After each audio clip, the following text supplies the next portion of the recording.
It's one of these celebrated coming-of-age stories with a twist. What Lovely Bones is about is a 14-year-old girl, Susie. She is murdered by a neighbour in 1973, Pennsylvania. Thereafter, once she's in her afterlife or in her heaven, she can't stop watching life on Earth. And she finds it unbearable because her family are suffering so much. Susie is trying to get people on Earth to work out who her murderer is. And there's a lot of tension leading up to that.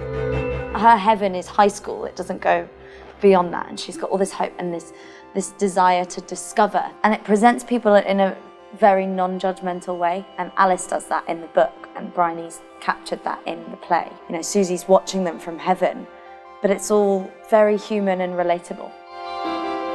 So Anna, who's designed the piece, has come up with this extraordinary installation. We've created almost like a massive installation rather than a set designed, and that's going to help us to create all sorts of magic images of appearing and disappearing and putting things upside down and creating floating images. And it allows us to see things from different perspectives, which is sort of what Susie, the protagonist, is always doing.